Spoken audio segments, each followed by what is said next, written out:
CalTopo versus Gaia. Both apps you can use while hiking and backpacking to route find and to plan out your different adventures.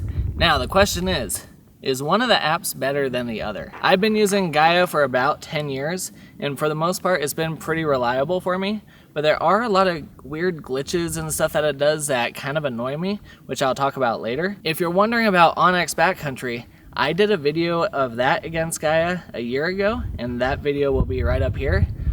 Long answer short, onX Backcountry was missing a lot of map data, and I do not trust it for the backcountry. So if you want to see more about that, then go check out that video. Now, right away, looking at these two apps, CalTopo, the UI is, in my opinion, a lot worse than Gaia. However, it's a very powerful platform. What's really great with both platforms is you can overlay different maps and layers. So you can see contour lines, satellite imaging, topo, fire data, smoke data, snow data, all that type of stuff. So both are very powerful in that instance.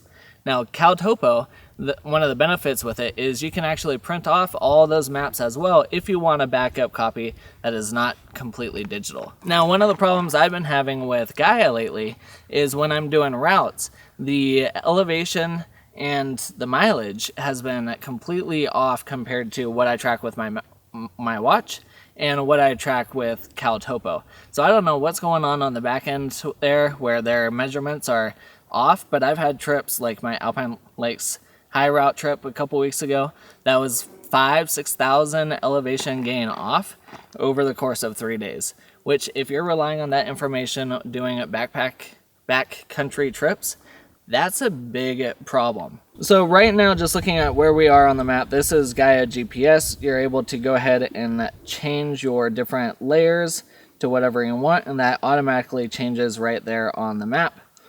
And you can see it lets me know we're in the Spray Park area. This is the Wonderland Trail, the pack route.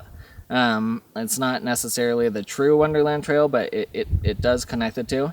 If we jump over to CalTopo, then this actually calls it the Spray Park Trail, which is more accurate.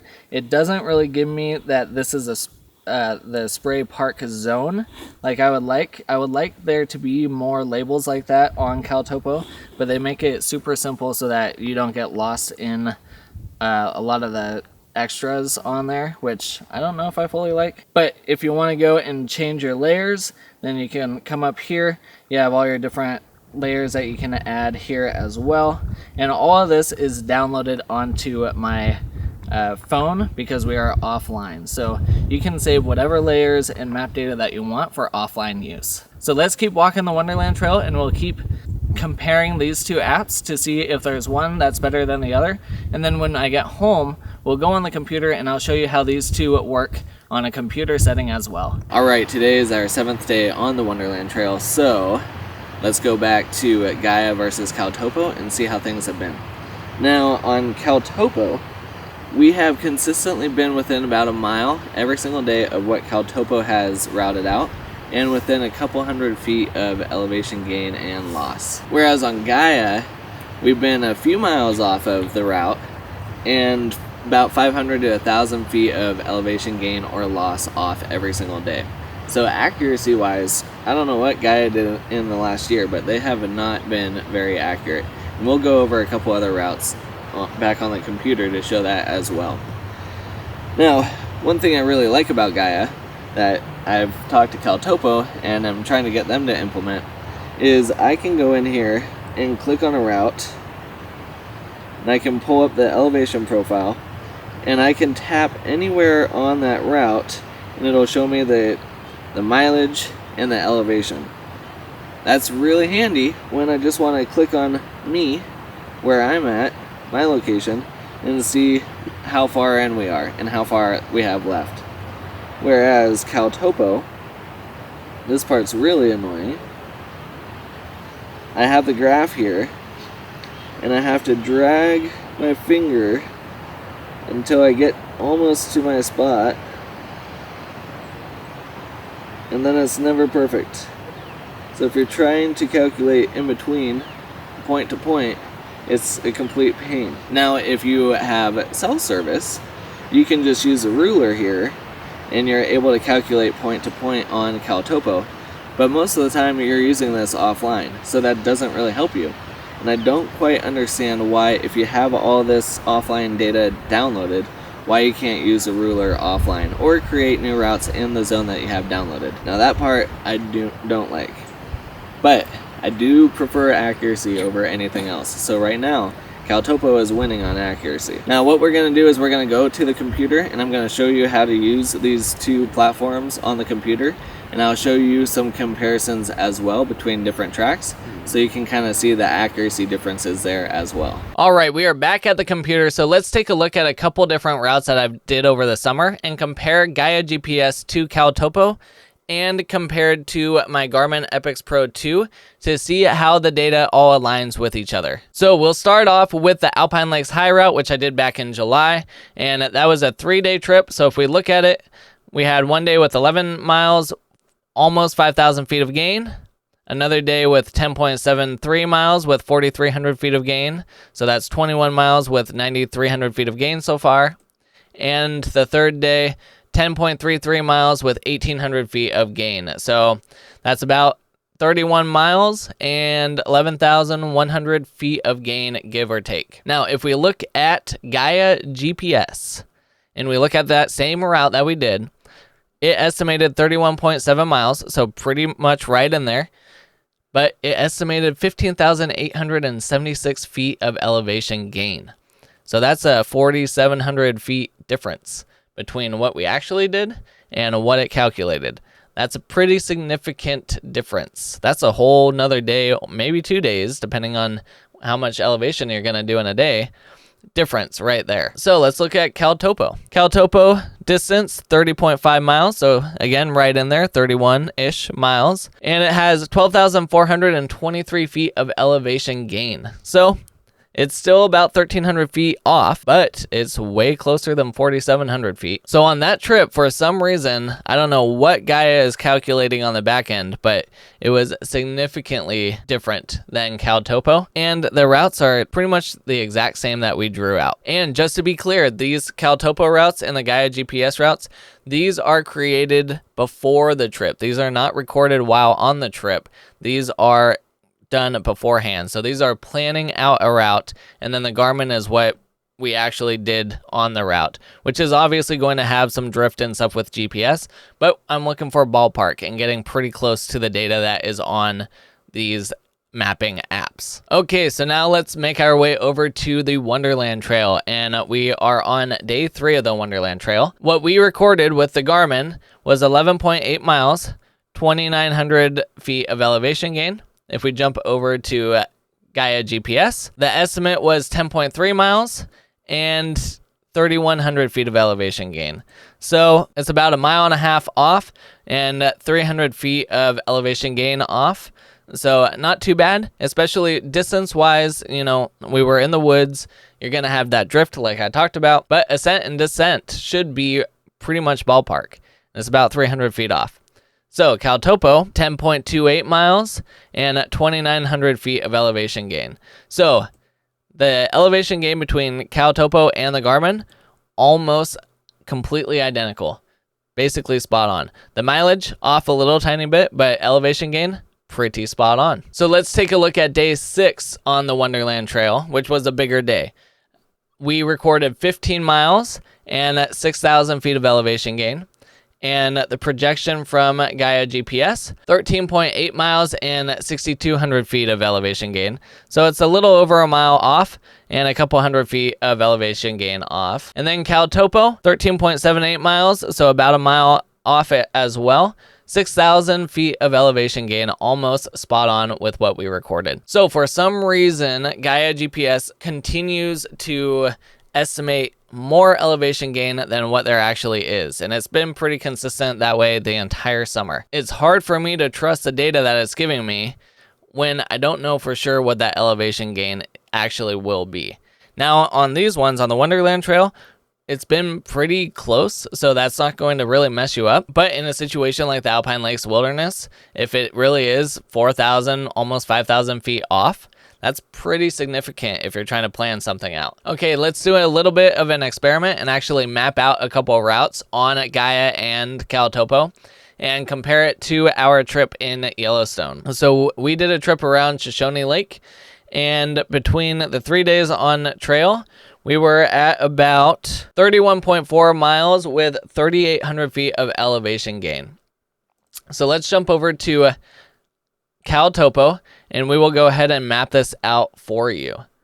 So what you would do is you would create a new map segment, and then you would add a line, which is how you get started with a route. You click your starting point, and then you are able to kind of go along if there's already a trail system there, and you can start clicking along that trail system and it'll snap to it. Now, sometimes you have to be pretty spot on with it, otherwise it does this, and all you have to do is hit undo, and then you can re-snap. It's not super forgiving for that, but it's easy to fix.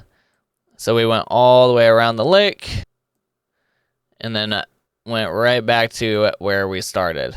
So right there, I would hit OK, and then let's look at the profile of that. So that profile is 28.12 miles, 2,957 feet of elevation gain just for that entire loop. So now let's go over to Gaia and we'll do the exact same thing. So we'll go ahead, exit out of this. We'll create a route. We'll start at DeLacy, and it has the same snap feature. So as long as there's a trail system already there, you can snap to it, and you can go around the lake.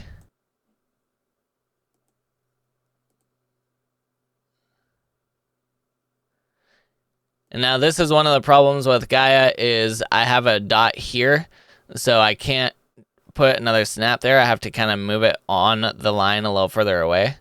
So when you're zoomed out, that part's kind of annoying. It's not the worst thing, but it is annoying. So like here, I can't finish. I have to go here and then move the finish all the way to there and have it snap. Okay, so that 2.81, 3,400 feet of elevation gain. So mileage, pretty spot on. Gaia has like 500 feet more of elevation gain, which in this case was more accurate to our actual elevation gain that we recorded. That being said, this doesn't take into account going down to the campsites and whatnot that we stayed at, and so that would add a little bit of elevation gain, but overall this area is not super hilly, so it won't make that much of a difference. But in this case, this is the first time that Gaia is a little bit closer than CalTopo. So it's very interesting how these platforms are not matching up accuracy-wise. They are on the mileage, but the elevation is really throwing me off. And for me, personally, I want what we have planned out to be as accurate as possible to what we are actually doing. And Gaia, for the most part this summer, has been off. And now in the past, it's been pretty reliable for me, and the data has been really reliable, but I don't know what happened in the last year where the data is so off compared to previous years. So that is why I have two different apps that I use simultaneously to map stuff out and to have something to check against just in case. Like if you're out in the actual backcountry, these are on trails, but if you're out in the actual backcountry, you want accurate data to keep you safe. Right now for me, there's no singular platform that I fully rely on, but I've been relying a lot more on CalTopo this year than I have on Gaia. Gaia has been my backup just in case, whereas my CalTopo has been my main go-to. That being said, I still think the Gaia UI is better than CalTopo. CalTopo needs someone to come in and just clean things up and make it look a lot better than it is, because this is very, I don't know, old school to me.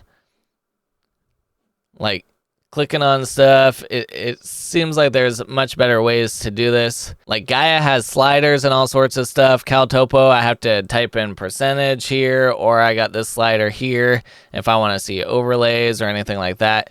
It just seems like 10 years older than it should compared to what is available now. Gaia, I think, is a lot cleaner of an interface, but I do have a lot of problems downloading the maps. I have never had a single problem downloading a map with CalTopo.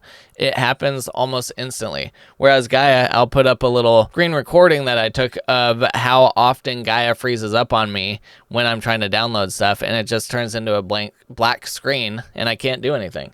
and then I have to try and clear the cache and reset the app a bunch of times, and that's no fun for me either. So in conclusion, I still think there is room for one app to come and take over and be the best hiking app possible. I just don't know who's going to step up to the plate. onX Backcountry, I had a lot of missing map data, which I can't trust that. That was a year ago. Someone recently told me that it's a little bit better, but then I had another person jump on and comment on the video and said that they've been having the same issue and they've used it for years. So I don't think it's actually better. Gaia has a lot of crashes and a lot of freezes, and the downloads are wacky, and it's very power hungry, and there's a lot of weird little bugs where if you don't put your phone on airplane mode while you're in a very low service or no service area, then the app won't actually load. So you have to make sure that you're in airplane mode for it to fully load your offline maps. Otherwise, you can't use it. Some people have had it where it logs them out while they're out hiking or backpacking, and then they can't use any of the maps because they're not logged in. So both of those platforms, to me, those are safety hazards, and that can put you into a bad situation if all of a sudden your map data is inaccurate or the app isn't working at all. And then the CalTopo UI is not great. It's not awesome, but it works. And it's very stable, and it's been very accurate. So if someone can take the UI of onX Backcountry, which I think is the best out of the three, takes the accuracy of CalTopo, and takes the overlay features and the way that you can use sliders and all that stuff to really refine how you want your maps to look that Gaia has, and combine those into one app, you have my money. So if anyone can figure that out and put all that together, you're going to win the game. But as of right now, CalTopo is my go-to. onX, I'm not even going to take a look at because it's not accurate. And Gaia is my backup that I can't fully rely on because of all the weird bugs and crashes that it does. So that's where I'm at. Let me know down in the comments where you are at with these apps, what bugs or weird things you've discovered with these apps. And yeah, hopefully at some point we have an app that rules them all, and we all can agree that whatever app that is the one that every hiker and backpacker should have. I hope this video was helpful in some way. I hope you learned a little bit about the mapping features that these two have, just how to use it really quickly and on the go without diving super deep into the nitty gritty. That being said, CalTopo, you can get in really deep into the mapping, but also same with Gaia. You can start doing the 3D mapping stuff and really look at terrain, all that type of stuff. If people want that video, I can do that video, but that's not what this is about. This is just comparing the two different platforms in my experience. So hopefully it was helpful to you. If you enjoyed this video, hit the like button, subscribe to the channel, and we will see you in the next one.